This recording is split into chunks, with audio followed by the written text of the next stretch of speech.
Yeah. Right, well, we're live.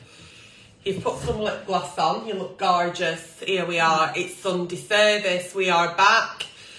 The last Sunday service I ever did was on the 19th of March, on my 49th birthday. Today is the 15th of October. Well, it all went a bit wrong, didn't it? Because I fell ill. Yeah. So, I don't think we need a light. Do we need a light? I don't think we need a light. Do we need a light? I think so, a little bit. Little bit of light. Yeah. Good afternoon. Good morning, good afternoon, good evening, wherever you are watching me from. And my gorgeous mum has decided to grace us with her presence today. Hello, Joanne. Hello. Hello. Everyone. People are saying my hair is looking beautiful. It is beautiful. It is, isn't it? Absolutely. It's really coming on. Her hair's looking beautiful and So, she's feeling better. I am. I'm not doing so bad. Yeah, it is a long time no see, Donna, because I was just saying my last Sunday service was on the 19th of March on my 49th birthday. And then on the 23rd of March, I got took into hospital and I've been ever so poorly. So March, April, May, really, really poorly. And then I got put on some medication after seeing lots of different doctors. I had to go down the private route because the NHS waiting lists are, well, they're just under such a terrible strain, and privileged and blessed to be able to have gone private.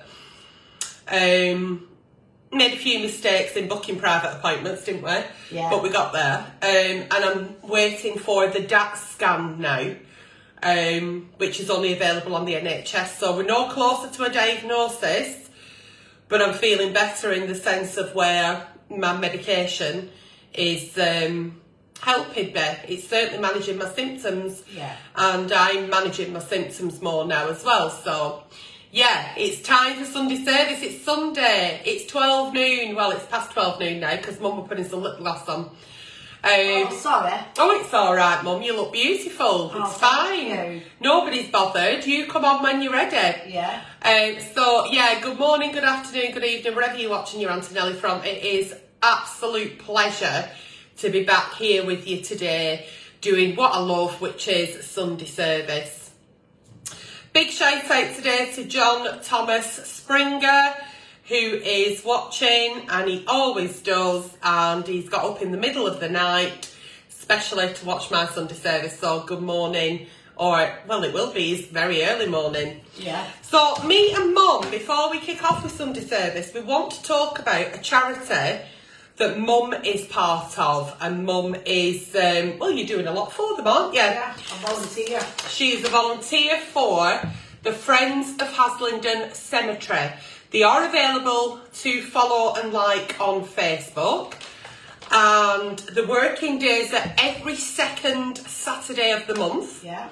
They meet from about 9:30 at the chapel in the cemetery. Whatever they can do. But there's no time specifications, and all volunteers usually arrive and help up until about lunchtime. But any time that you could give would be greatly appreciated by Friends of Haslingden Cemetery, even if it's only 20 minutes or an hour. What you're helping with and volunteering with is general tidying up, weeding, cleaning, seasonal bulb and flower planting. Go on, Joanne, how many bulbs did you plant yesterday? A lot. A We lot? did a lot, yeah. 8,000? Well, I won't say A lot. but we did a lot. We did. Yes. We did really well, and we're all a beautiful group. Yeah. Well, we're like a family group. A little really. family group, Friends of Yeah. Haslingden Cemetery. So the volunteer group working days, yesterday was the 14th of October. The next one then is Saturday the 11th of November. And Remembrance Day. Yeah. So, and it will be the Remembrance Day. Yeah. So, you know, they're working hard to make the cemetery a more pleasant place to visit all your loved ones. Yeah. So please go along, join if you can, even if it's just nipping up to have a brew. Everyone is welcome. So Friends of Haslingden Cemetery, give them a follow, get involved if you're in the Rosendale area. Mum's there every second Saturday of the month, aren't you? And you are loving it, aren't you? Yeah. And it's so nice because I were brought up like that. Mum brought me up that whenever we went to the cemetery, regardless of whether we knew somebody or not, we'd always give them a little spruce up, pick the vases up. Them that have nobody to visit them anymore, because their generations after them have also passed, we'd give them a few little bulbs of daffodils. So I've been brought up to do that. So the fact that Mum's actually part of the volunteer group now, it's lovely. Because you used to do it anyway, didn't you? Yeah. So, and it is nice, and we're lovely people, and we got on great together, and it breaks your day up. And it's so nice. And then at 11 o'clock you get tea and coffee.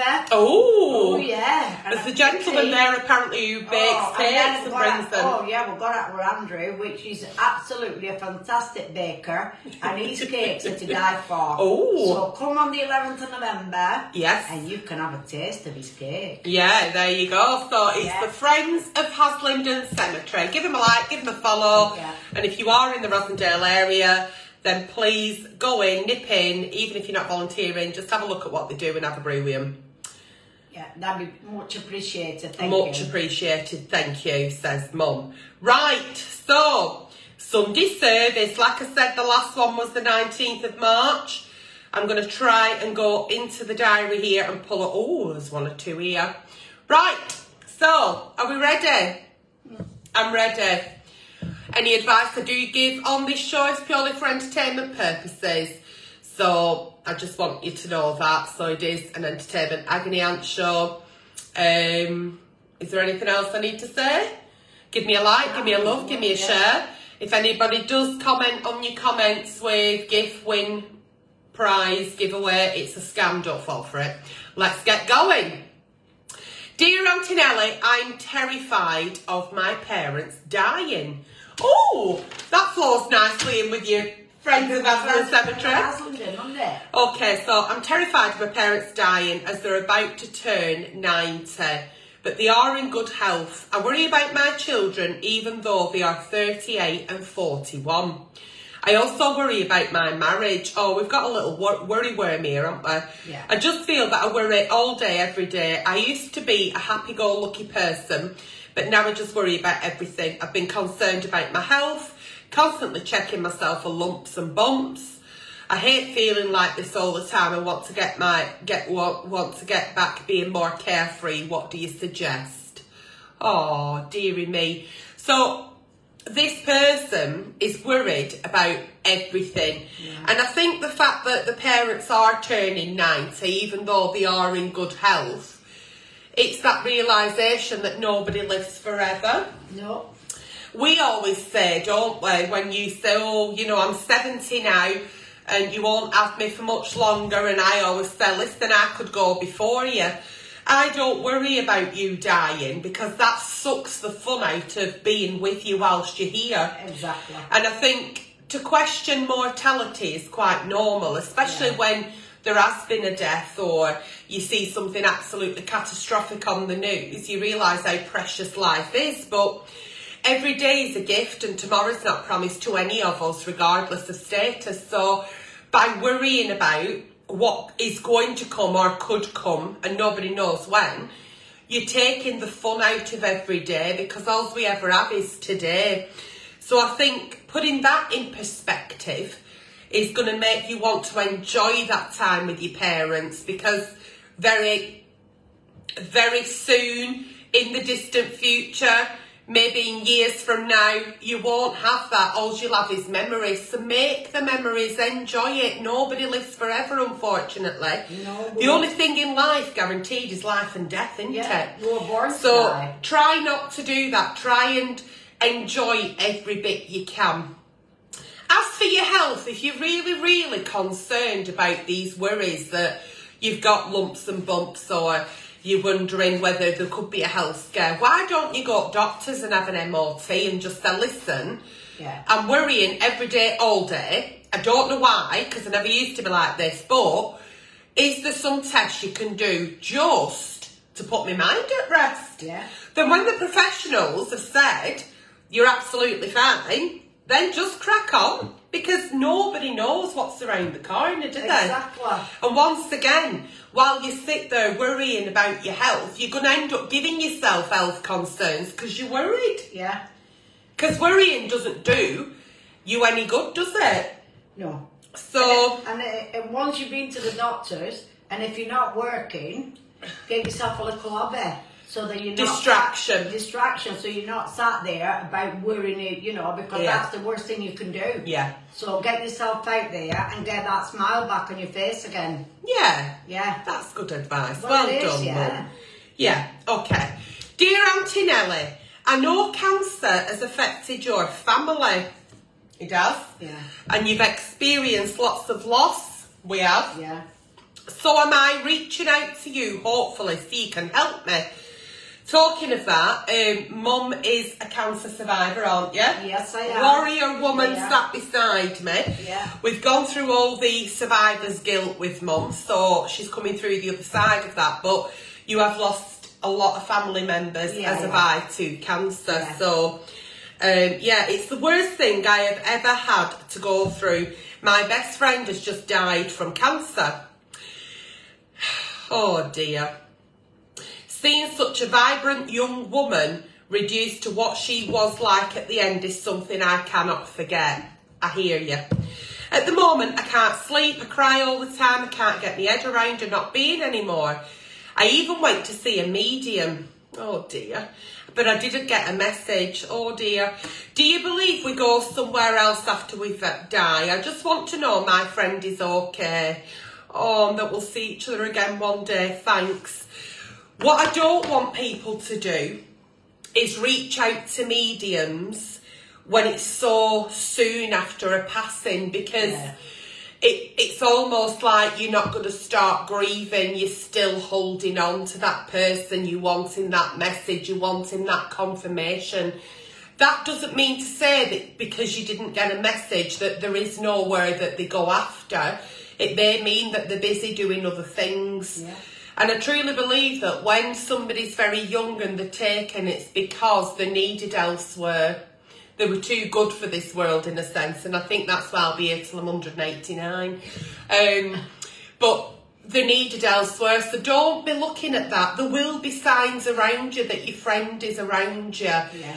But while you're worrying about the fact that you're missing them and you're not sure if they're okay, and that all you can see in your mind is that last moment of your friend not being the vibrant young woman she was, you're kind of distracting yourself with all this worry and grief and not taking in what actually happened. You need to now concentrate on how she was when she was vibrant. Think of the memories, look through the photos, and I promise you, seeing them like that before they pass and when they decline so much, it is an image that you struggle to get out your head. So you've got to embrace all the photographs, all the memories, go through a walk down memory lane, play their favourite songs, their favourite music, try and connect with them where it makes you feel better, because try and think of that person as they lived, when they lived well. It is sometimes a journey. Grief is a journey. You never actually get over the feeling of the loss of someone so close, but you learn to live with the pain. It gets easier. And it does get easier. It does. You learn to live with the pain, and that's the easiness to it. But you've got to think of your friend as she was when she was your friend, and when you knew her, and when she was vibrant. And hopefully, you know, immersing yourself in all that will take away the last image of what you have, because it is tough, isn't it? It is, and what you have to think now as well, love, that your friend now, she's at peace. Yeah. And you've got to think of that and put that, register that in your brain, that she's at peace now. And that's why she's okay. And that's why she's okay. Yeah. And you just don't, you've just got to get on with life, because she'd want you to. Yeah, absolutely. She'd want you to. Absolutely. Just think of the nice memories and everything you did together, and just think, you know, at least she stopped suffering. Yeah. She's at peace, and you'll be at peace with yourself as well then. Yeah. And don't be frightened and laughing and having fun and dancing and singing and doing things. Don't feel guilty that you you shouldn't be doing, because some people do that, don't they? Think, Yeah, why would I do that when I've lost my friend? And no, you have to. no, you do. You do. You will get your head round it. It sounds like it's very early days, and just take it day by day, hour by hour if you have to. Yeah. And don't be thinking either that, well, when they lost a friend, they did this. Everybody grieves in different ways. There's no right way, there's no wrong way. Just do what's right for you. Exactly. And I am sending you all my love, and I'm ever so sorry for your loss. Okie dokie. Dear Aunty Nelly, it's been 6 years since my husband cheated on me. Oh, work. I feel as if I want to move on, but I'm stuck. I'm not sure I want to continue in the marriage or not. Oh, our kids think. No, our kids are all grown up, so for the first time, I can think about me. I have felt like this for a while now, not sure where to turn. Sounds to me like because you cheated 6 years ago, maybe your kids weren't as old as they are now, so you had a good distraction. You were still being mum and partner and raising your family, and they are a distraction of kids, aren't they? Especially teenage ones. They never stop. You never stop mumming. So maybe you've got a little bit more free time and you're not as much mumming as you are partnering, and it's all coming to the surface. Maybe you didn't deal with it 6 years ago. Maybe you didn't find out exactly why your husband had cheated. Maybe now you're thinking, what if he does it again? It's 6 years on. The family have gone now and I'm all on my own. The only person that can decide if you want to be in your marriage is you, yeah. And maybe it is time to now say, right, the children are grown now. We need to have a sit down. We need to seriously talk about what happened. Why did it happen? Because even though sometimes we feel so aggrieved and so rejected and abandoned and pushed to one side, and was this person better than me? Are they better looking? Are they slimmer? Whatever it may be, you've got to get to the root as to why it happened. Why was your husband unfaithful? Yeah. Is that something that is still in everyday life? Could he be tempted again? Or is that something that you've dealt with? So you've got to get right to the actual heart of the reason that his head was turned, and then see if that's something you can build on. Now, even though you may tick all the boxes and do everything that a marriage guidance counsellor would tell you, at the end of the day, do you trust him? Because if you lost your trust for him 6 years ago and it's not come back, you've not had a marriage for 6 years. You've just been going with emotions. Yeah. So if the trust has gone, you'll never trust him. You're denying yourself of a happy life, whether that be alone or with somebody else. And you're making him believe he's in a marriage when he's not. And what you don't want is a marriage of convenience. No. So you need to be having that conversation. But before you do, ask yourself, do I trust him? Yeah. With trust is the love and the respect. Without trust, you haven't got that, so there's no relationship. So that's what I would be asking myself. Yeah. Would you, Mum? Yes, exactly. Do you agree with that? Do you think that's a good answer? It is a good answer. Do you think I'm a good agony aunt? Yes, because if you haven't got trust in a marriage, then it's no good.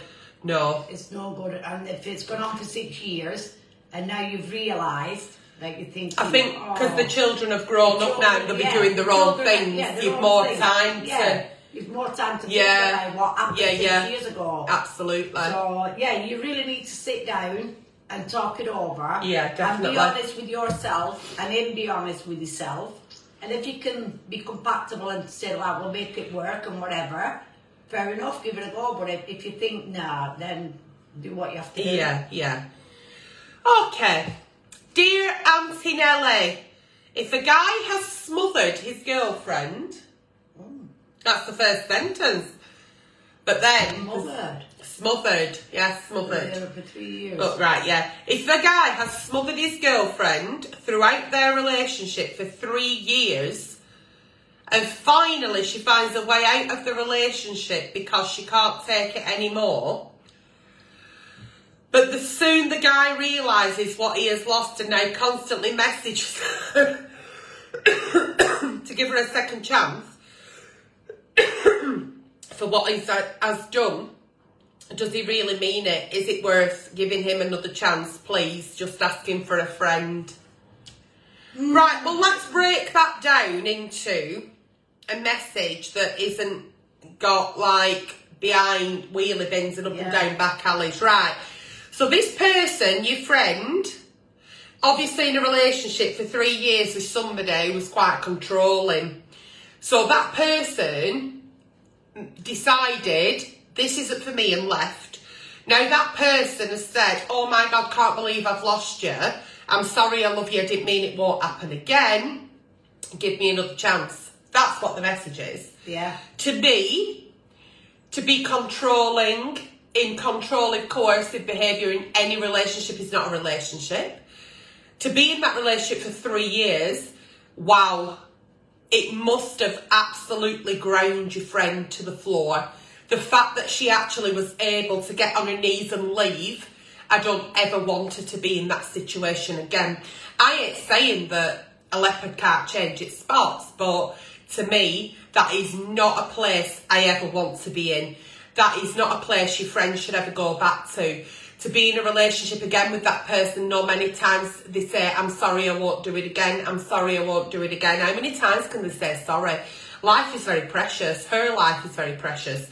She's been in that relationship. She now knows the red flags for future relationships. I absolutely don't think you should give them another chance. That went on not for 3 days, 3 months, but 3 years. That is that person's way of conducting themselves in a relationship. They've shown you exactly who they are, and it wasn't very healthy for you. Do not go back.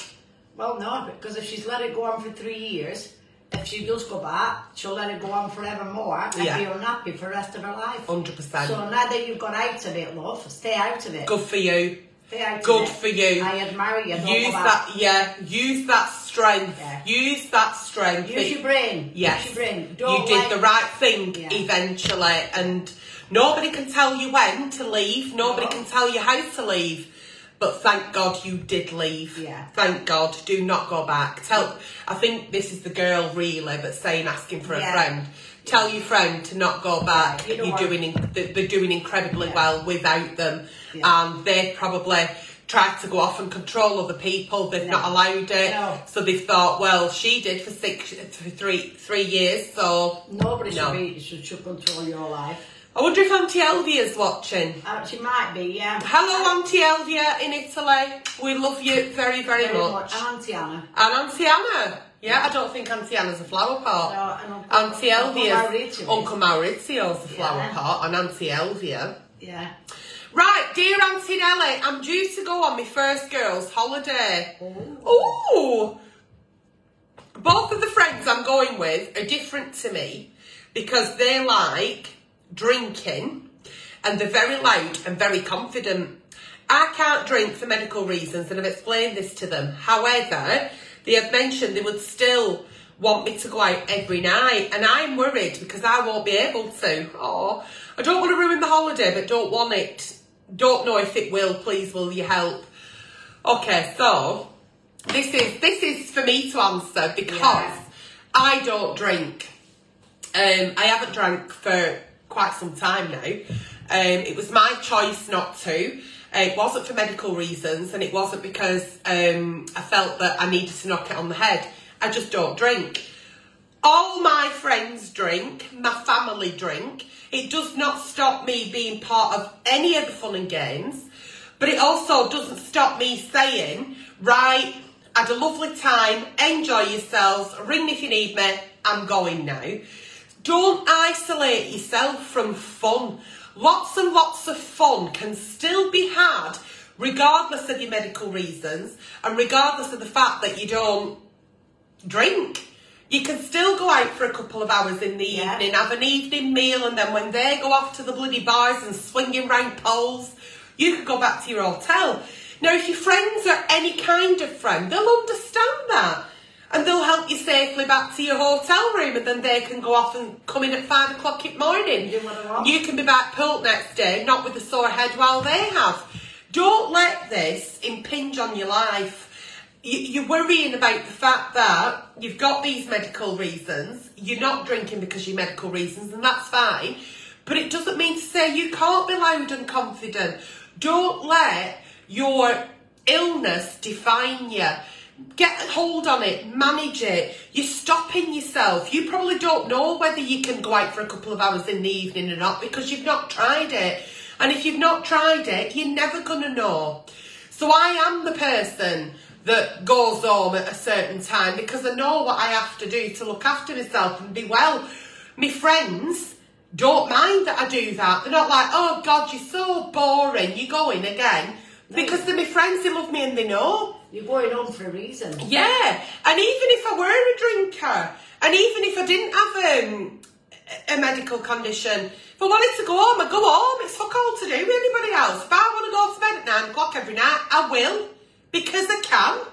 So, you know, I don't let what's happening to me affect the fact that I don't feel that my friends feel like I'm like a fun sponge. They don't feel that. No.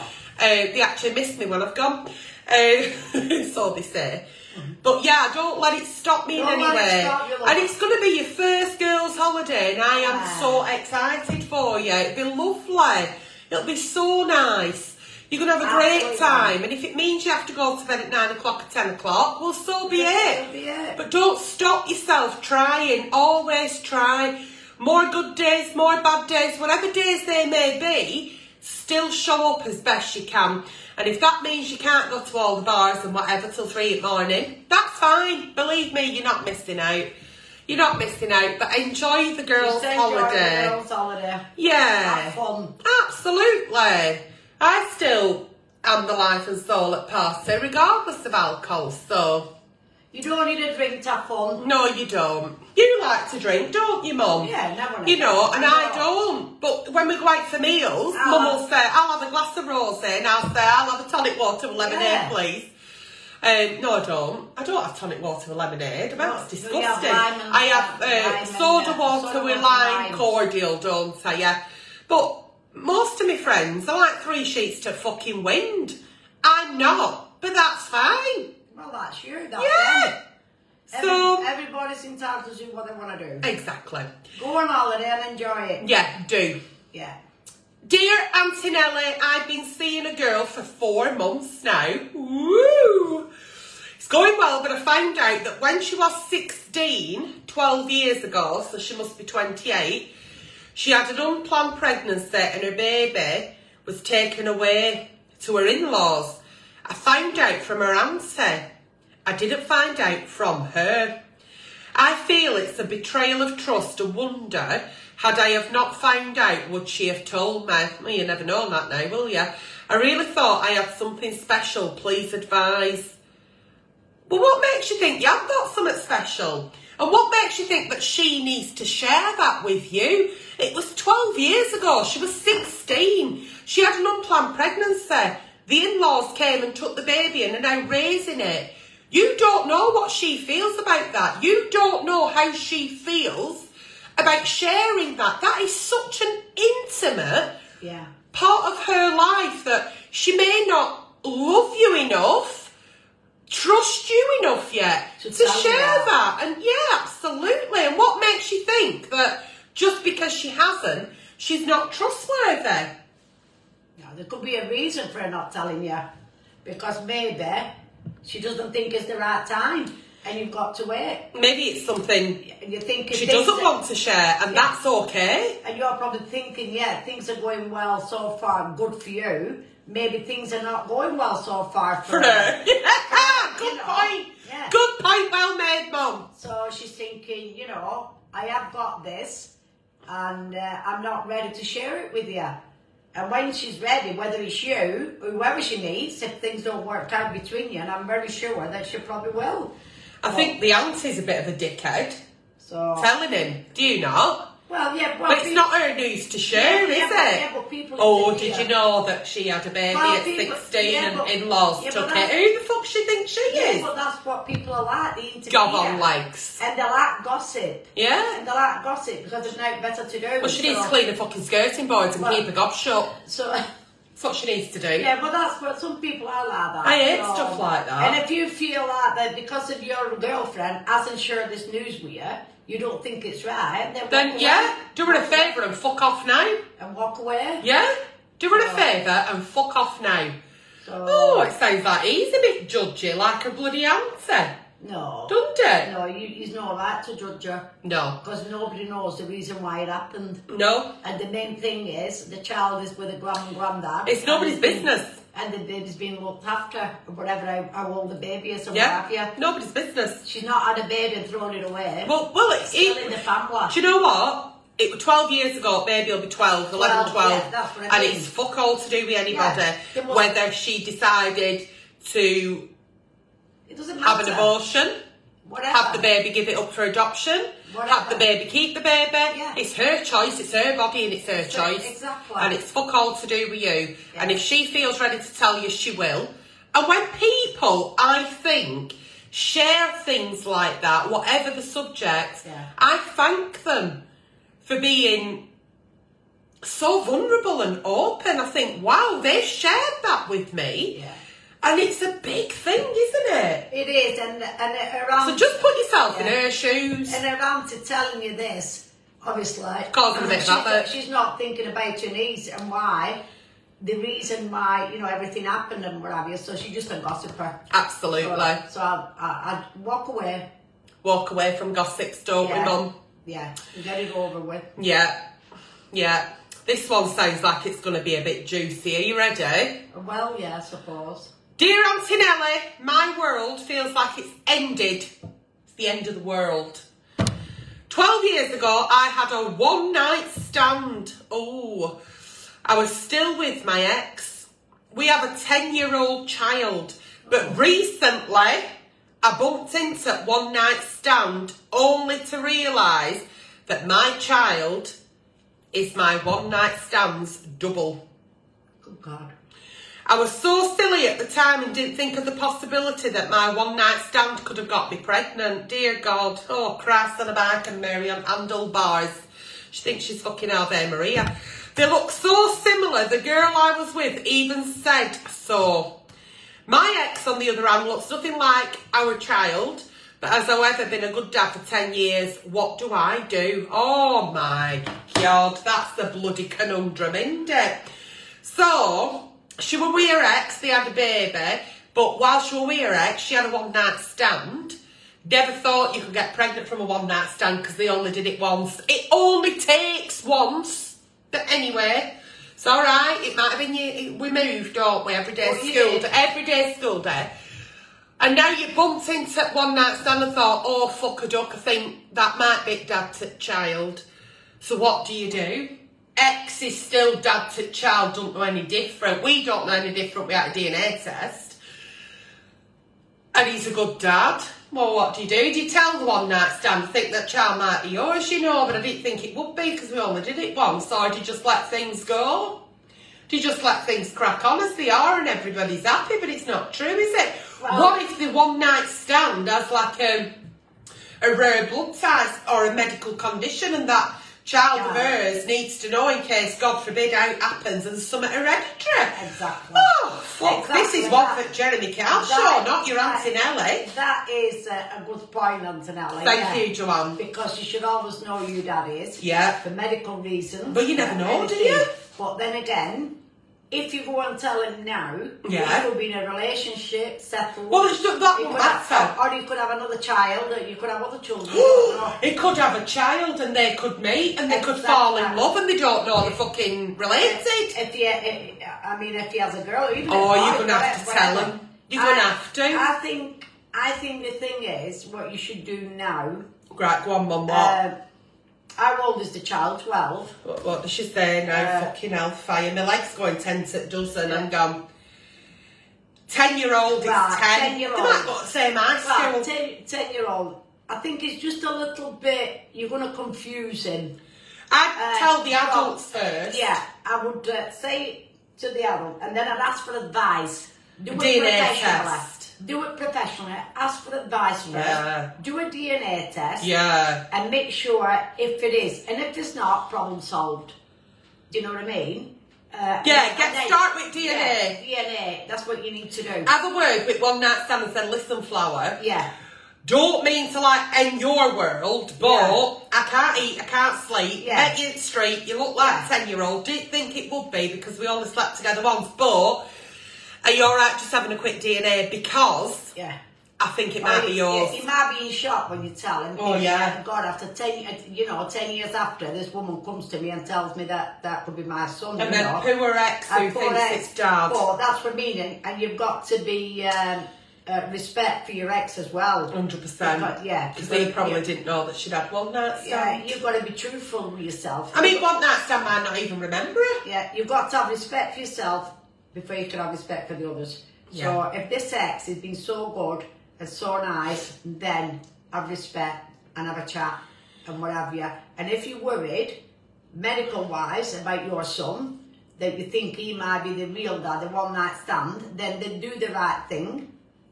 Get the DNA test and go from there. Get the DNA test and then go from there. And then if he doesn't want to know him, then that's fair enough. Yeah, but at least you know if you've got any other brothers and sisters. Yeah, at least you know then, and you can put your mind at peace. Is there any dodgy in your medical history on your side at family? I mean, it might cause a bit of trouble with your ex, thinking you bitch, stuff like that, because if I said, what, you got a one-night stand. Joanne, did you just do a swear word? Oh, I'm rubbing off on you.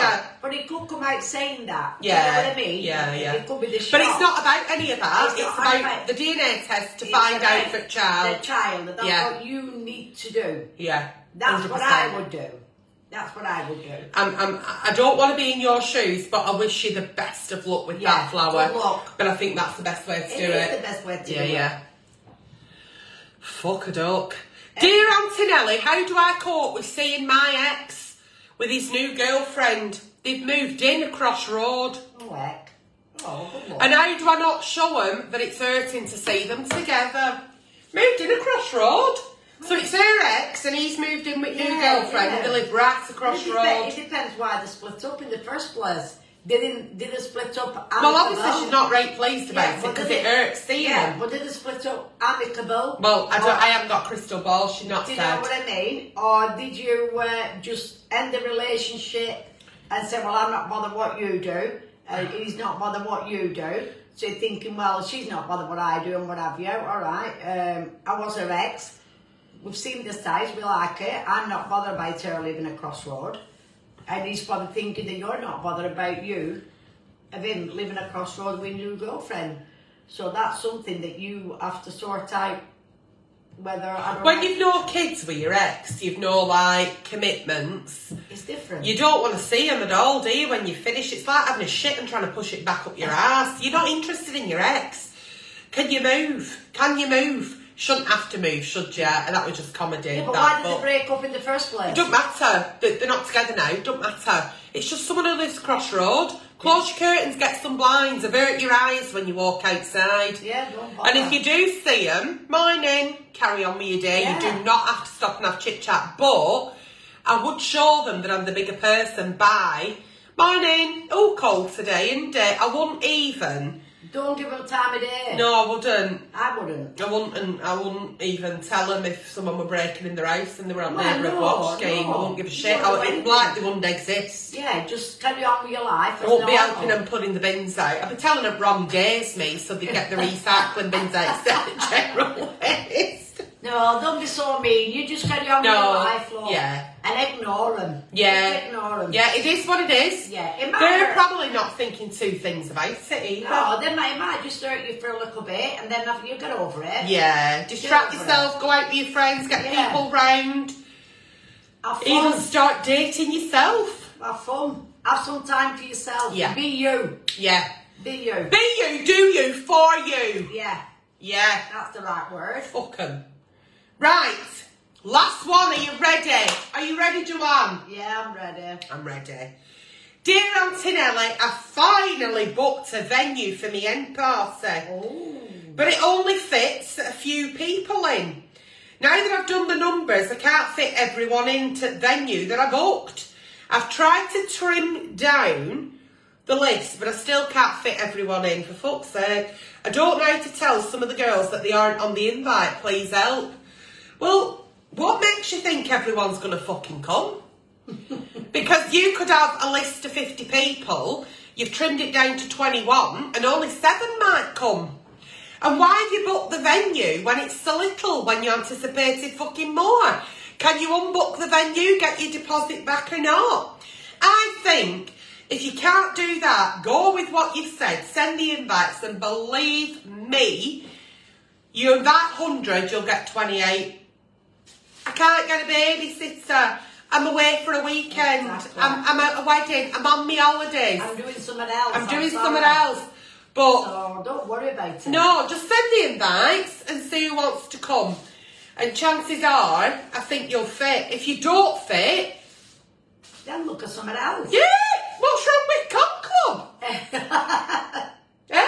What have we got? IDL? Con Club shut now. Con Club shut, yeah. Nobody What have we got got here, local? IDL? What's wrong with bloody IDL? What's wrong with one of them disco buzzes? Yeah, something like that. Yeah! Or a karaoke bar or a restaurant Is or... this M party? M party. That's what they do on M parties, don't they? Yeah, I'm pretty sure that whoever loves you, cares for you, your best friends, They'll come. They'll come. Your best friends. Don't will be come. telling people you can't come because you won't fit in place. Don't say that. Don't say that. Just send the invites, and I'm sure you'll squeeze. And when in. you get your replies back, I'm definitely coming to your end party. You look at numbers and go, yeah, we're definitely not going to fit in there. Cancel venue and go somewhere else. Yeah. It is what it is, isn't it? That's what it is. You'll squeeze it. You'll squeeze in anyway. Yeah, they'll have a great time. Do you remember my end party? Yeah, we're lovely. We went to Foo Manchester. Lamar's. Foo Lamar is dead now. He's dead now. He's Frank Lamar. What a good night that What was. a bloody good night that were. Foo Lamar's at Manchester. I don't know if any Flower Pots watching will remember that. Yeah, but we had to go there because What a fantastic night. Just up her street. Oh, right up my street. Yeah, because he swears. He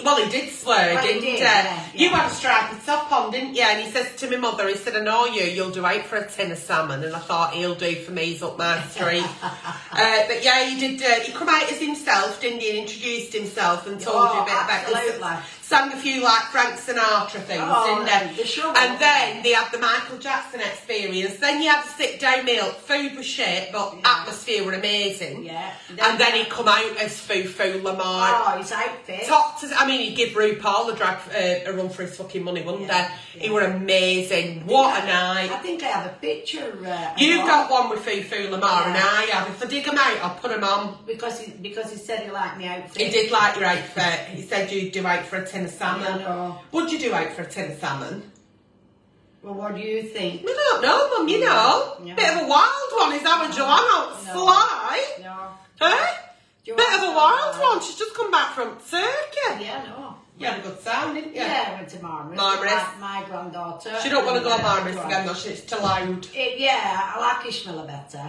How can you think anything's too loud when I'm your daughter and I'm probably the loudest thing on God's green earth? Yeah, but you're not going bang, bang, bang, bang, bang when you wake Oh, well, that's what you don't know what happens behind closed doors when you're not here, Joanne. Well, that's true. And I Carry on banging! And I don't want to know because... I can honestly, no humour in this. I am a grown woman and I'll do what I want to do, but there's absolutely no fucking banging. But what I'm saying is, too noisy for me is when you go out at night and it's bum bum bum. All these bars like bum bum bum bum. Well, and it's fine. Don't get me wrong. It's lovely if you're 20, 30 or even in your 50s. But when you get to 70. It's like you're thinking, you know what? I just want to chill a bit. I've done that. Yeah. All that. Now it's time to chill. That's why I like Ishmael. Yeah, you do. You love Turkey, don't you, Mum? You can get places in Ishmael that they're loud, but the place where I've been... They were all loud.